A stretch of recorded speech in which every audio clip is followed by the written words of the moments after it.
বিদেশে এসে যদি পিৎজাই না খাই তাহলে কি হলো? যারা পিৎজা খেতে চায় বাট হালাল বা হারাম এই টেনশনে পিৎজা খেতে পারে না, তাদের জন্য আজকের এই ভিডিওটা।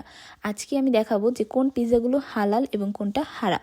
আর আমি এটা ফ্রোজেন পিৎজা নিয়ে এসেছি, কারণ স্ন্যাক্স বার বা রেস্টুরেন্টে বেশিরভাগই হারামগুলোই পাওয়া যায়।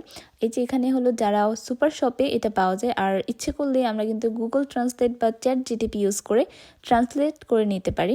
এখানে এটা হচ্ছে ত্রিগো, যেটার অর্থ হচ্ছে ময়দা, কেইজো, এটা হচ্ছে মোজারেলা চিজ, দেন নাতা হচ্ছে ক্রিম।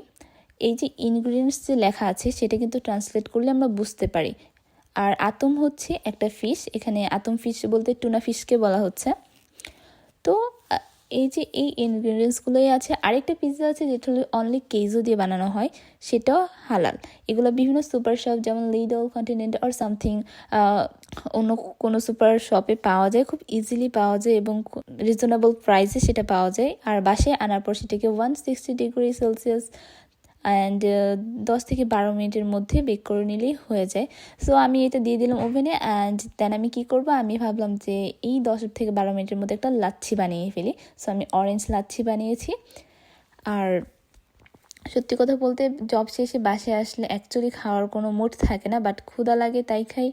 আর কি বা বানাবো, বাসায় তো আম্মু নেই। আম্মু থাকলে হয়তো অনেক মজার মজার কিছু বানিয়ে খাওয়াতো। আম্মুর খাবার খুবই মিস করি, বাট কিছু করার নেই। প্রবাস জীবনটা এরকম, সব কিছু একা একা করতে হয়, এক হাতে সব কিছু সামলাতে হয়। বাট আম্মুর খাবার সব থেকে বেস্ট, অলওয়েজ আম্মুর খাবার মিস করি। আর এই তো কথা বলতে বলতে আমার পিৎজা রেডি হয়ে গেছে। সো যতই ভালো মন্দ যাই খাই না কেন, সবসময় মায়ের হাতের রান্নাটাকেই সবচেয়ে বেশি মিস করি।